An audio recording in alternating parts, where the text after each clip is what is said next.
me to be here. My grandmother had a house down the street on Willow Street. My mom lives down the street on Willow Street. I spent a lot of time walking back and forth on Willow Street, and so I walked over here today. This is the first time I think I've ever officially been on Tulane's campus, so that's kind of fun. John talked about how I was at Rails Trails Conservancy in Washington, D.C., and then got lured back to New Orleans to work on post-Katrina issues. And the area that I focus on is really about resilience, and it comes out of the experiences from that era.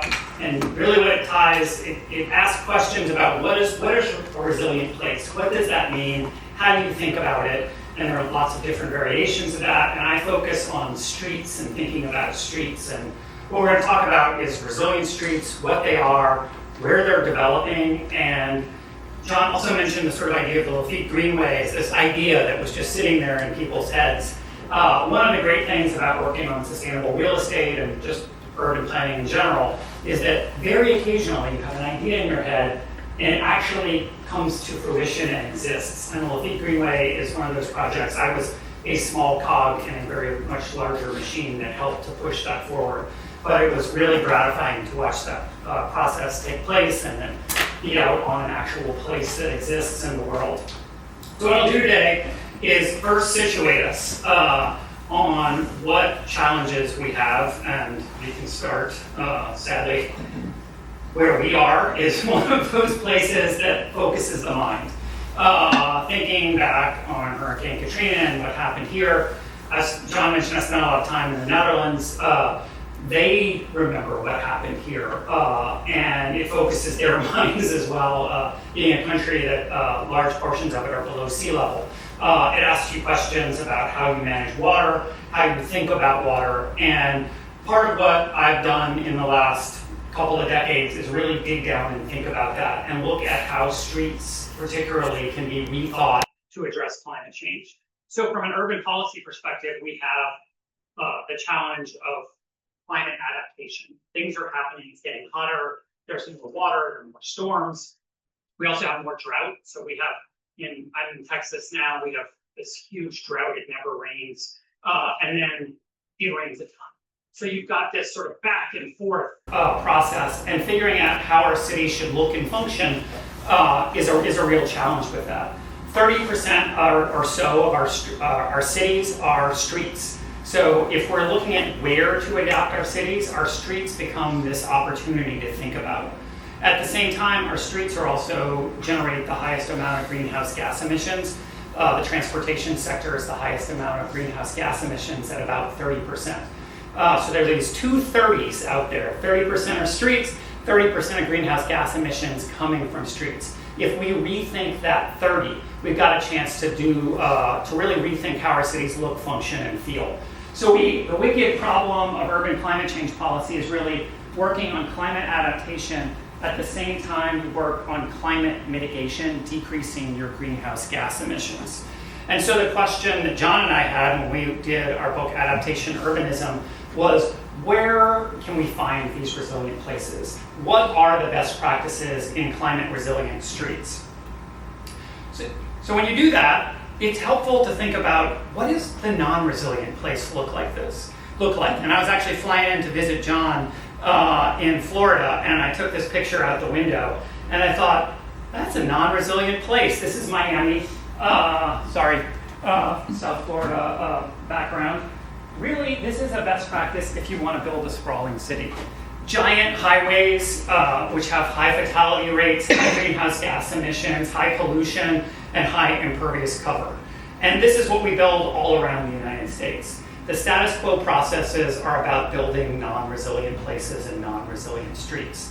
So to challenge that requires us to change those practices and really explore and think a bit differently. So I really like this quote: the future is already here, it's just not evenly distributed yet. It's attributed to William Gibson. No one knows if he actually said this. It's one of these great quotes from the author of Neuromancer, and I have always really liked it. And as we were exploring resilient streets, I thought that's actually what I'm doing. I'm looking for these future streets. So I had this idea in my mind, and then I met Cornelia Dinka from Sustainable Amsterdam, and she says, hey, let me take you to the street of the future. I was like, oh, this is perfect. That's exactly what I'm looking for. This is a segment of a street called Plantage Middenland. It's just an average street, and I'll show you some pictures of it later. She called it the street of the future because it was transformed into this green transit street with wide cycle tracks on the side. There's a dog park. They actually leave the gates open because it's so calm and quiet. I take my students here and we just sit and let the calm wash over us. It's right in the middle of the city. And does anyone know how many people fit in this tram? It's about 150. Imagine 150 cars in the same place. So you can move lots and lots of people. It's very, very efficient. And at the same time, it's quiet and calm and does all the things we just talked about from a climate change perspective. So all your streets don't have to look like this version of the street of the future, but it begins to ask us some questions about what that can look like and what our cities can be like.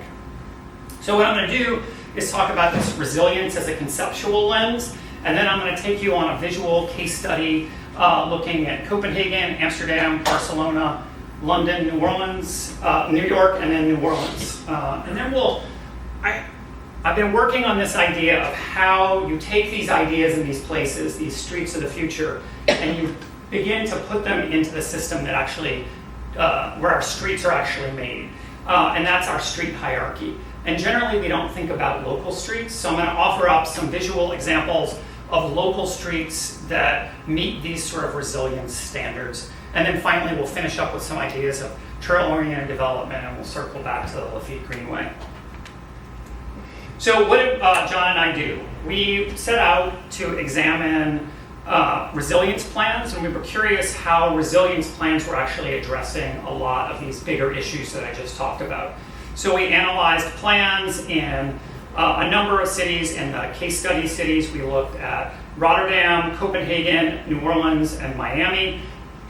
And London. And then we also looked at a series of other cities for best practices from around mostly North America and Europe. So we did this super detailed analysis of plans, and what we found is almost nobody was doing resilience as we argued you should be. There was very limited discussion of climate adaptation and climate mitigation happening at the same time at the street level. There was discussion of climate adaptation over here, and there was discussion of climate mitigation over here, but very rarely did you see the two happening at the same time. So that led us to sort of rethink why is that happening? And one of the reasons that we came up with was that resilience is traditionally seen as this sort of bouncing back model. I asked my mom, who's 84, about what resilience was. And she said, oh, it's just bouncing back. And I was like, that's perfect. That's exactly how most people think about resilience. So something bounces back to where it was before. And that's great if you have a super sustainable system. You want to bounce back to right where you were before. But if your system is not sustainable, if you have streets that aren't very resilient to start with, you don't want to bounce back to where you were before. You want to think about bouncing forward. So it's important when we talk about resilience to think about how we conceive it, because it takes you in two different places. One of them takes you to the Katy Freeway in Houston with 26 lanes that's always congested, and another path takes you to the Street of the Future in Amsterdam. The question is, which pathway do you want to take? So we applied that sort of model of bouncing back and bouncing forward to streets.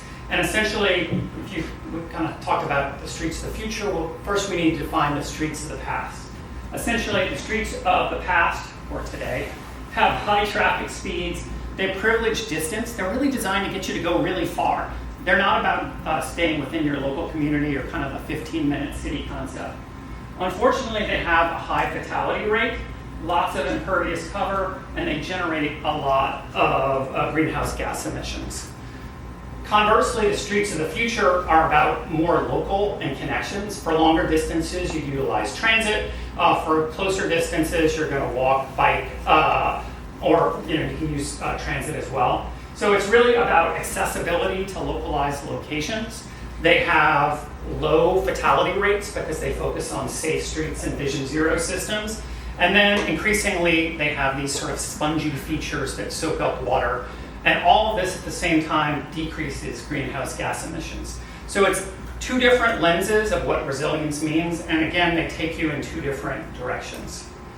So when John and I surveyed the literature around this, essentially what we found, we called this adaptation urbanism, where you're adapting your community through good urbanism, and that decreases greenhouse gas emissions and then adapts your community to climate change. And this is not the rocket science portion. I don't know if maybe I don't have any rocket science portions of this discussion. It's really basic. The politics is the hard part. But it's compact development mixed with sustainable transportation and blue and green infrastructure. When you do those three things, you get basically communities that have low greenhouse gas emissions, that are much more connected and have the green space to soak up the water. The reason that equity is on here is that when you do this, you also create communities that are really in demand, and that increases housing costs. So what you have to do when you're planning these is intentionally plan for affordable housing and equity. And if you don't, if you wait too long, then getting the equity portion is really hard. And that's one of the lessons that we learned from the Lafitte Greenway in that process. The affordable housing came in 2, 3, 4 years later, and it should have come in right from the start. You know, there's lots of pressures that are always pushing and pulling, but anyway, that was the lesson that I took from that process. So we traced the sort of beginnings of these resilient streets. They aren't everywhere, but we're starting to see them develop in places around the world. So that begs the question, what exactly is a resilient street? I've talked around it a couple of times here, but it's basically safe systems design. You may have heard the term Vision Zero.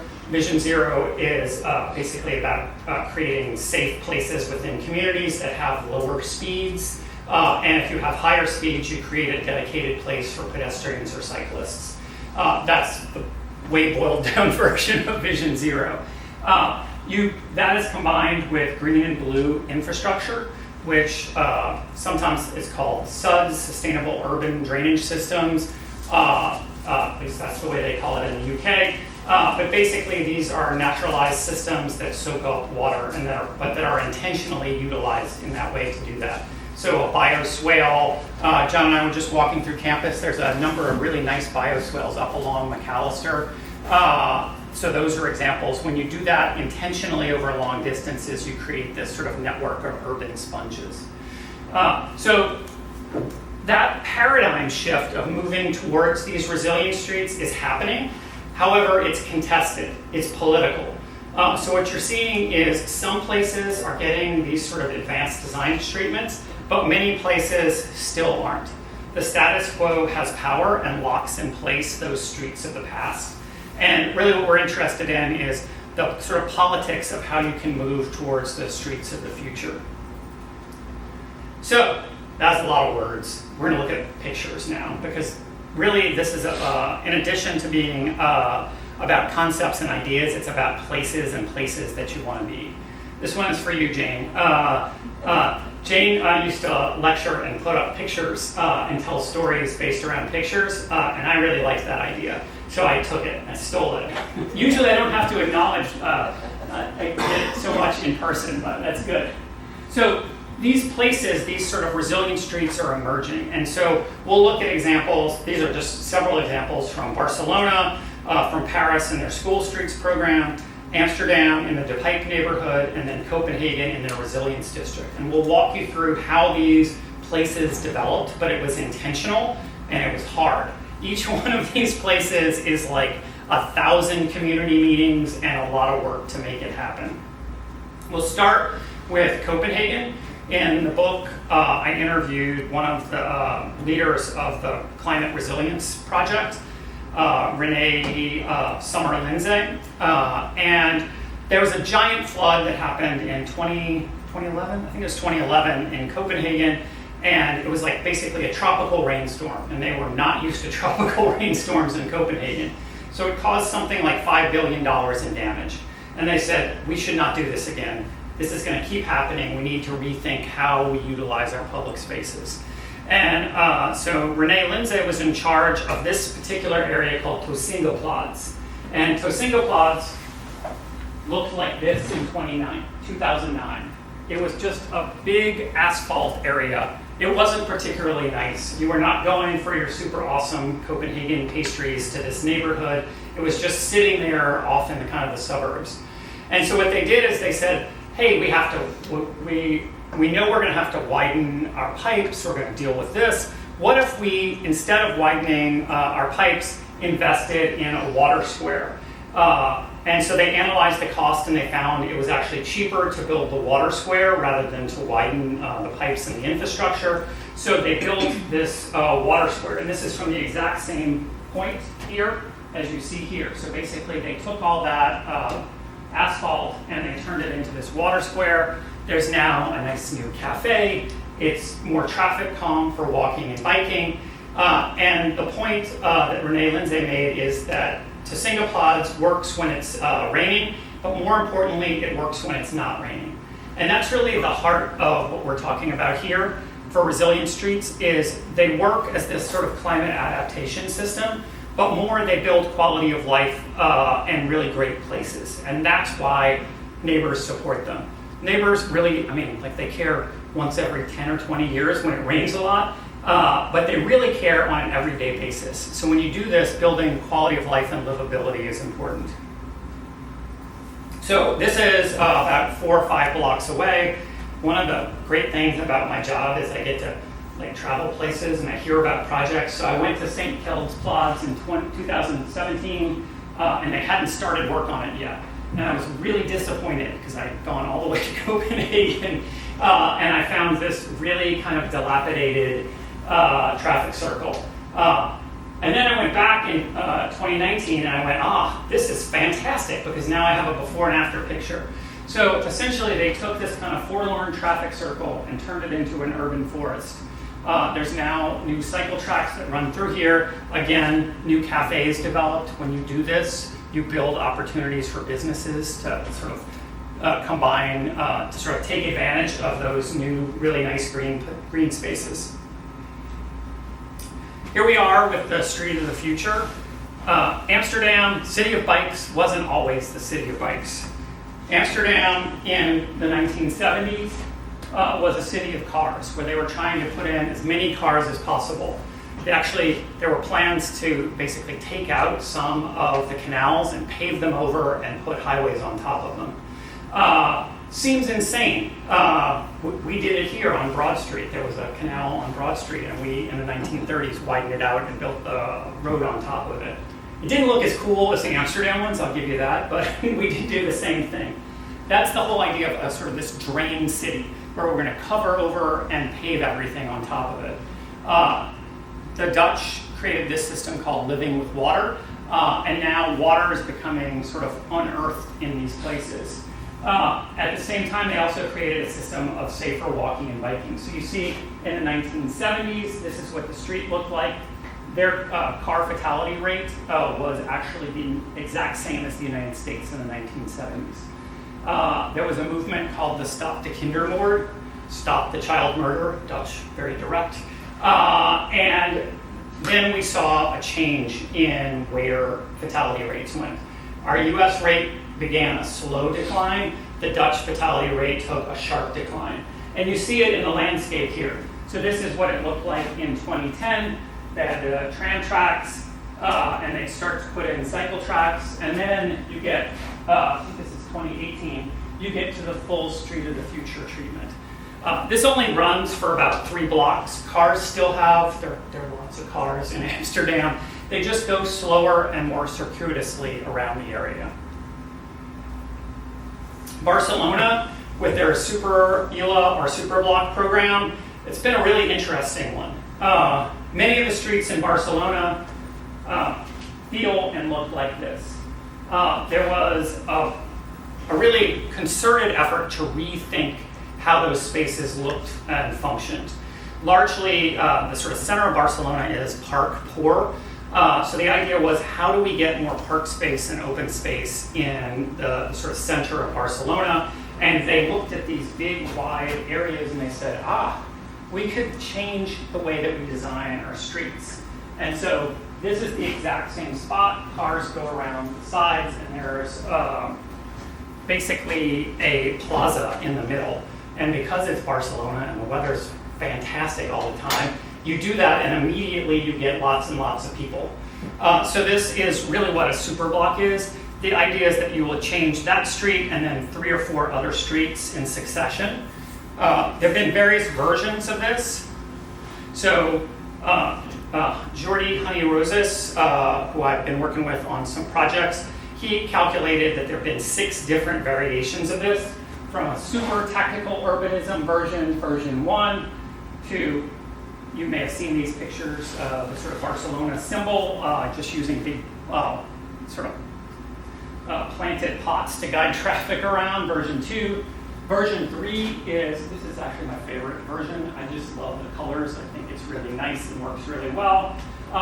They moved to a shared street version in version 4, which didn't work as well. Actually, cars moved pretty quickly through here, so they realized that, and then they put a lot more green space in version 5. This is the green axis system. They realized that it was really hard to put that sort of 3 block by 3 block process together. So they moved to sort of taking whole long streets. This is kilometers long. I think it's 3 kilometers long.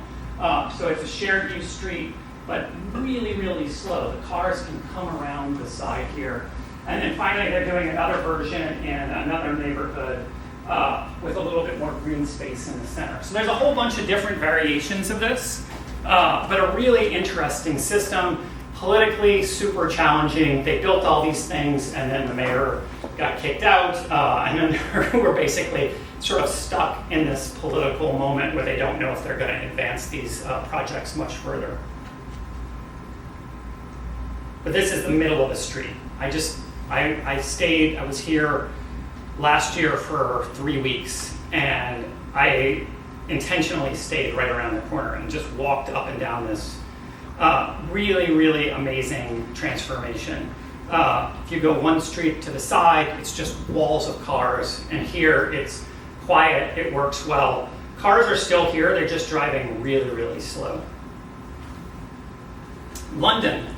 The English are fantastic for protests. They're very flamboyant.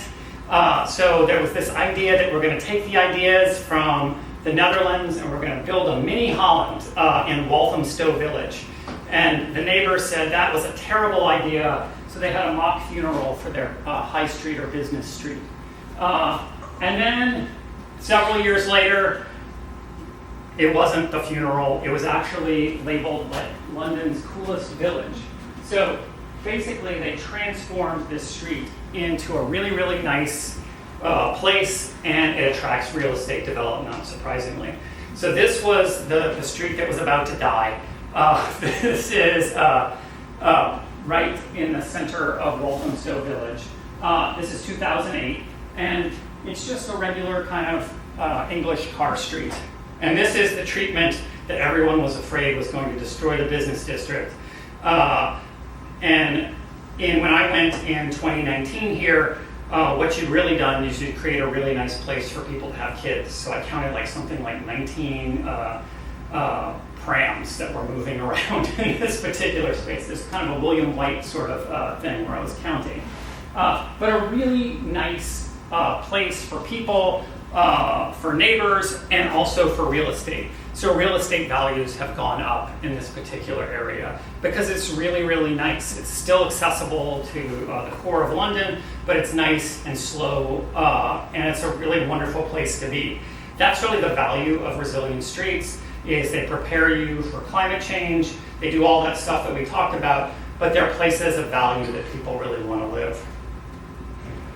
We're doing similar projects around the US, not as many, but you can do it like right in the heart of New York City. This is Herald Square, really challenging project to transform Broadway, but it happened.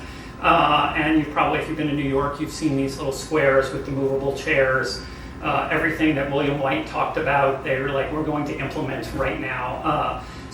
And these places really work well, and they've really transformed right in the heart of Manhattan. And then in New Orleans, the Camp Street project, small, simple changes with bioswales inserted here. This is right down the street from Washington. I used to work at Commander's Palace, running up and down stairs with trays. And right around the corner from here. I don't recommend that. I think my shoulder is still messed up from that experience. But the bread pudding was delicious. So we're starting to see these changes and ideas develop in New Orleans, and you also see it down in St. Roch. If you've been down there, there's a multi-block long project that took way too long because I kept going down to check out the progress, and it was basically torn up for years. So there's some issues with how long these projects take, but it's really nice. You see the same sort of bioswale treatment here, and really creating kind of a slow speed system of streets. Billy, can I say one thing? Yeah. So these treatments were proposed right on the block. My house is on between Britannia and Coliseum, and they wanted to do it on Coliseum, near Coliseum Square Park, and the several of the neighbors got up in arms, and they said, well, fine, we're just not going to do it there. And so now we don't have that. And I'd go on camp and see these pictures, and I'm like, what a missed opportunity. Yeah. I will say that I had two discussions with neighbors here. I had a discussion with the lady who was trying to figure out why I was taking pictures of streets. She was just kind of leaning out, looking at me, and I said, what do you think about it? She says, I fell into it. And I said, you fell into it? What happened? She said, I wasn't paying attention, and I just walked into it. So there's some transition periods. And then right down the street, I talked to another guy, and he said, oh, it's great. It doesn't flood here anymore. So change is always hard. Some people are going to like it. Some people aren't going to like it. But once it's done, generally people go, oh, this is nice. We could have it on our street. You don't need to have a funeral for your street. These changes can really transform how a street looks, functions, and feels, as I said. So how do we think about this? How do we move these ideas forward? And essentially what I'm going to propose is this idea called the resilient street hierarchy. So we have an operating system for our streets, which is essentially the street hierarchy. We have arterials all the way down to local streets. And we have definitions of how those streets operate. Those definitions, however, focus mostly on the arterials and the collector streets. However, 68.8% of our streets are local streets. These are the streets where generally you don't want high-speed traffic. If we had a survey, most people would say, I don't want high-speed traffic on my local street. So this gives us a real opportunity to think about those local streets and what they can be and how they can be transformed. So this approach is widely used around the world. 65% of countries use this hierarchical street system. So there's a real chance to think about streets, to change the way that we think about local streets, and move from sort of a default auto-oriented street to this resilient street system. So essentially what I argue is that sort of green resilient streets can become the default by focusing on these local streets. So this is, John, I don't know if you know where this is on Espanola Way. This is in Miami Beach. If I'm looking this way, I see this version of a local street. It's wide, it's for cars, but it's still designated as a local street. If, however, I turn around, this is what I see.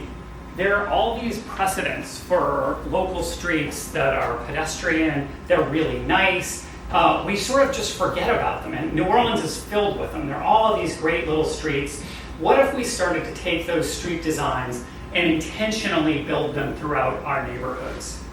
So I went when I was in Barcelona last year, I went to France, to the UK, to the Netherlands, and I started searching for these design precedents. And essentially what you're going to see here is a series of ideas about design precedents in local streets. I identified 10 different types of local streets that sort of fit this sort of resilience model. There are probably way more. This isn't a quantitative study. This is me walking around with my brain thinking about these ideas. But I identified 10 different types, from kind of pedestrian streets to water boulevard or water squares. This is in Montreal. This is a new water square. You can see it's got misters. It's really fantastic. There are different ways to kind of create these streets and public spaces. There's the green transit street model. This is Amsterdam. You have a tram running right down the middle, just like St. Charles Avenue, just kind of a different version of that. To Barcelona, this is a median, or a green Rambla. This isn't the Rambla. This is one of the ones in neighborhoods, but a really great model. You've got, this is an old elevated rail line, so instead of the high line, you have the low line here in London. Austin has this really new, nice mixed-use Mueller neighborhood with a pedestrian street and a brass band. Brass band was really not cutting it, however. Like, from a New Orleans standard, it was like, ooh. But in any case, here you also have Amsterdam and a bicycle street. So there are all these sort of different variations. I'm not going to go through all of them today. I'm just going to show you two. I'm going to show you the School Streets program in Paris, which is amazing. There's something like 300 streets in Paris that have been transformed. This is just like a traditional Parisian street, but now it's been transformed into a walkable street with green space and then sort of play and game space for kids. Here's an example. This is my favorite example. It's right near the Gare de Lyon. But basically, you can, like, kids love random games, so you can, like, sprint right along the street here. It's very colorful. You see a variation of this in Amsterdam. And then this actually isn't there in Barcelona anymore. They got rid of this, but I just love it so much because you can see here you have somebody skateboarding, but you can have kids running. There are all sorts of ways to take paint and rethink spaces and make them really nice. This is in Lambeth. This is actually still there. I was there last summer with my students. It's a tactical urbanism project. There's actually a cricket field right here, and then a bunch of schools. And so they've taken this and rethought the space through tactical urbanism design. I think there are over 200 school streets in London as well. Most of them don't have this same kind of treatment, but you're starting to see this movement really develop in Europe.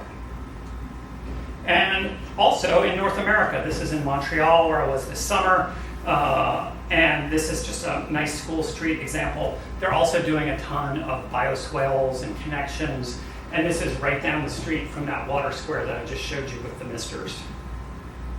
Of course, they just had an election like 2 weeks ago, and then they voted out all the people who built this, so we'll see where that ends up. The politics is always the underlying story here, and it's really challenging. So I also wanted to spend just a little bit of time thinking about greenway corridors and bicycle streets. The image you see here is in actually Houghton. It's an entire community. Houghton is right outside of Utrecht, like a 10-minute train. It's a new town from the 1970s. And it was built with no cars in the center. It's all like cycle tracks and greenways.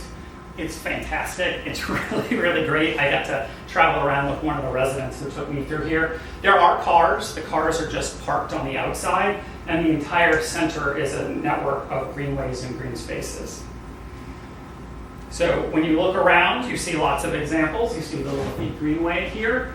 In Rotterdam, there's sort of a bicycle street version of this. San Antonio has a wonderful greenway along one of the river corridors.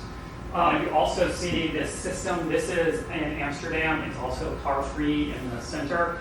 And there are greenways that connect through, and again, in Houghton here. So there are lots of versions of these places. And then a few more as we go on. Clearly, this is the kind of thing that my family hates me because they're like, are we really going to take more pictures of these places? And I'm like, oh yeah, look, this is another version of this. They're like, it's the same. My kid's like, this is the same picture you've taken 100 times. And I'm like, no, look, it's slightly different. And then Montreal, this is actually where the real idea started to develop for this idea called trail-oriented development. And you see that trail-oriented development along Lafitte Greenway in New Orleans, and that was one of the sort of planning ideas that we established when we were thinking about the Greenway.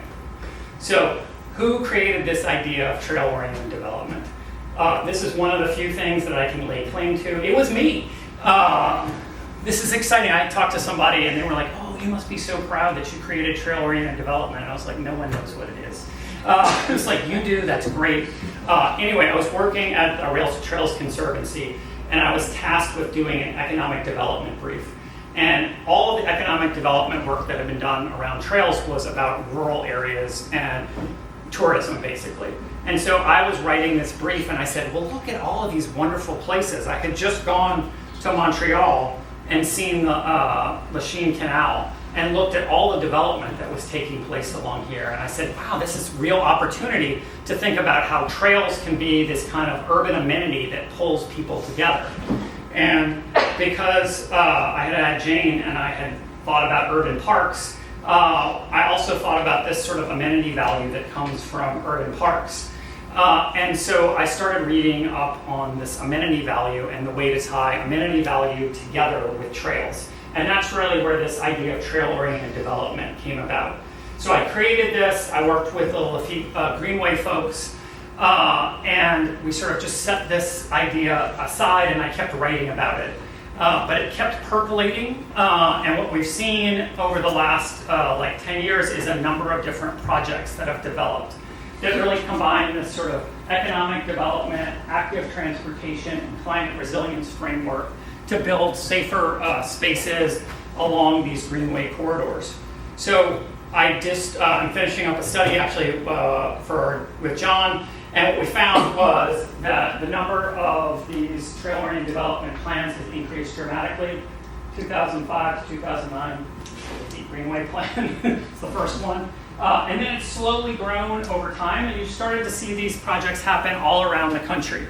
It's really not because of me, it's because of this Urban Land Institute 2016 report, really that sort of pushed this idea forward into the mainstream. So you've seen a number of these projects developing around the country.